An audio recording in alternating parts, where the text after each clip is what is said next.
is up? I'm Sergeant Ballistic, but you guys can call me Brian. Thank you for checking out this video. Today we are taking a closer look at SPECTRE. This is the $1,400 all AMD build. I already did a video and a full time lapse of the build process of this. I'll have that linked in either the description or in the annotations above, so you guys can check that out.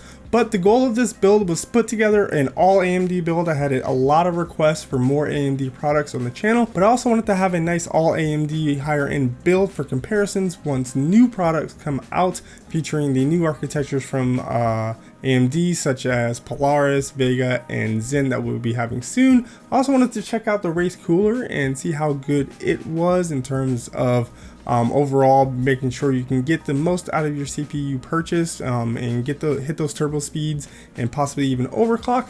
So for the CPU, AMD was gracious enough to send out a FX 8350. It's got 8 cores clocked at 4.0 gigahertz out of the box. It can turbo up to 4.2 gigahertz, and it's known to be a very good overclocker. So for the motherboard, we went with the ASUS 970 Pro Gaming / Aura. It's got some new features, like I said, including RGB lighting, which I don't think I've seen on any other AMD board to date, but it's also got USB 3 and a M.2 slot. So for RAM, we picked up 32 gigabytes of Corsair Vengeance Pro RAM. This was on sale. It's clocked at 1600 megahertz. I didn't overclock the RAM at all for this particular build, but it looks absolutely great. Really fits in with the overall color scheme that we've got going on with the red and black. So I'm pretty happy with that. For the GPU, we went with the R9 Fury X. This is the top of the line single GPU card from AMD right now. No real surprises in terms of performance from the Fury X. It did perform very well. Looks pretty great in there. I love the red accent lighting and the LEDs that kind of show the status and GPU activity.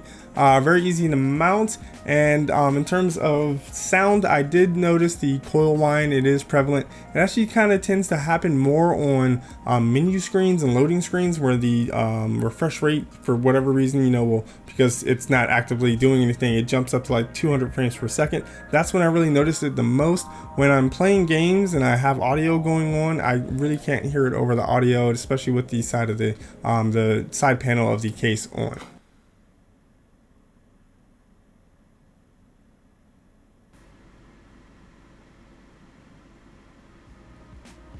So for the PSU, we picked up the Corsair RM750x, leaving a little bit of headroom for possibly adding a second GPU in here. Fully modular, nice flat black cables, easy to route, and you don't get that rainbow spaghetti mess up in your 24-pin and 8-pin, which is great.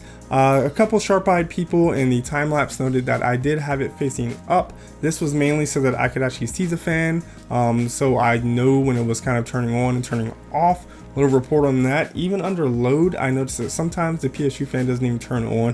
PSUs are just getting so efficient these days. It's really cool to see. But in that time-lapse video, some people did note that I put the heat shroud on without flipping it. I've since corrected that. For storage, we're going with the kind of tried and true dual drive setup. You've got the 248 gigabyte SSD from PNY. I've used this in a couple builds now. Not the fastest drive, but loads better than having things on a hard drive or even a hybrid drive. For the storage, in terms of having games and capturing footage, went ahead and got a Hitachi Deskstar 2 terabyte.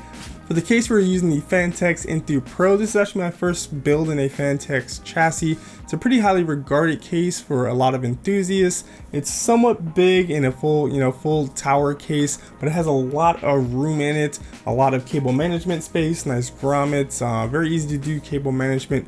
Looks pretty clean, and there's plenty of room in there for all types of cooling, be it air cooling or if you're doing some type of custom or all-in-one liquid cooling, it's got you covered. Build process was super easy in this, didn't run into any real problems aside from the whole PSU fiasco.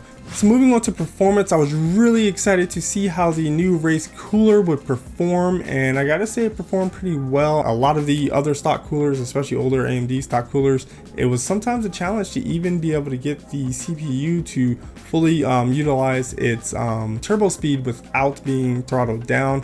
With this, it was able to hit the turbo really easily, and I was actually able to overclock a bit. I was able to get the FX 8350 up to 4.4 gigahertz, extremely stable. So that's 400 megahertz over stock speed and 200 megahertz over the turbo speed. So pretty good result there.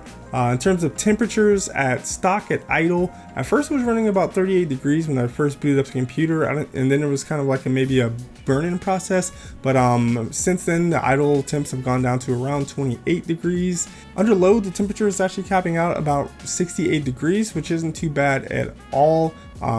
Really surprised with that, but I didn't have to supply very much voltage in order to get that overclock stable, so this is doing a pretty good job. So for the GPU, I did go ahead and overclock that as well to try to eke out as much performance. This is known not to be the best overclocker, the R9 Fury X, but I was able to get a 90 megahertz overclock, which from my understanding is not too bad.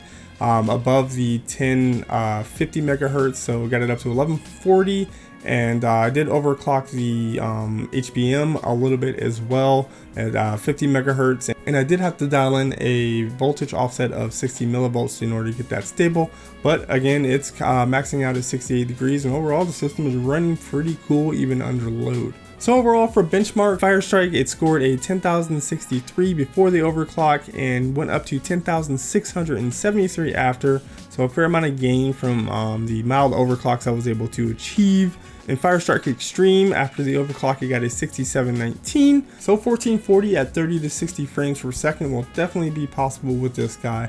But I'm not sure 4K is something you want to try. Looking at Firestrike Ultra, it only managed a 3823, so not quite there for 4K. Cinebench, we got 92 frames per second in the OpenGL and 553 CB score at stock, and then when I overclocked it, it went up to 674. So kind of taking that in consideration, this could be a pretty good machine for a content creator. It's going to get the gaming performance you want, as we'll see in a bit, but also with the 8 cores, it's going to be able to handle a lot of multitasking, transcoding, and rendering video also. So considering VR, which I don't personally have a headset yet, this definitely can make a pretty good VR machine. Loading up Steam VR's benchmark, I ran it 3 different times and it got an 8.2 to 8.3, which is a very high score. It had 0 frames below 90 FPS, and it actually had 0 CPU bound, which is really good. Also went ahead and ran the Oculus kind of specs readout just to see if it's considered Oculus ready, and it doesn't, and oddly enough it's because of the CPU. I'm gonna go ahead and say that you're fine using this with the Oculus Rift. They just need to add some more AMD SKUs to their list. Did run the ashes of the Singularity benchmark. It scored a 44.2 average frames per second. As we've seen, AMD still seems to be leading the way over NVIDIA in terms of DirectX 12 performance.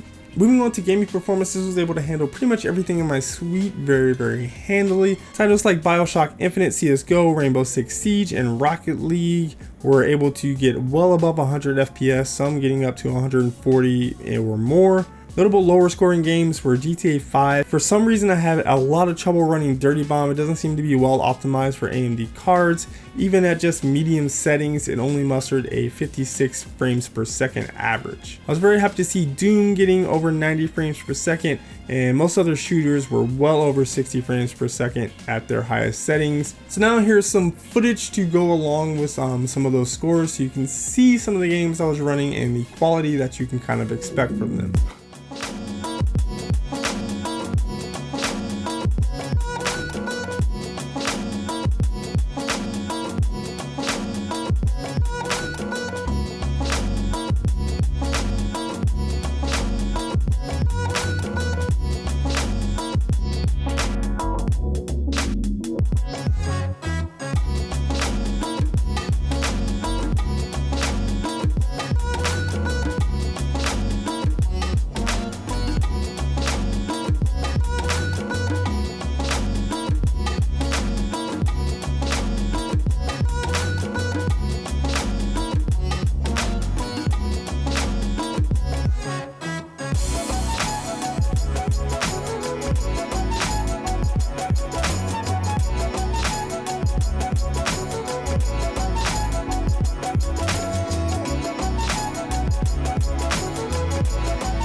So I gotta say, this is a very solid higher end build at $1,400. We actually should see some of these prices go down. We saw the RX 480 come out, and it's already driving down prices of cards like the R9 380, which was around a $200 card, and that's steadily dropping well below $200. As Zen comes out, we'll probably see these older FX platform chips go down in price as well. So for you AMD fans out there, definitely gonna try to keep up with all AMD builds and AMD CPUs and AMD GPUs as they come out to, you know, keep a nice bit of parity in my coverage. So that is it for this video. Hope you guys enjoyed it. Let me know what you thought of the build and what you think of AMD's product lines and what you want to see from them in the future. Also, let me know what you thought of the video. I'm always looking for feedback. What do you want to see benchmarked and tested for CPUs and GPUs in general?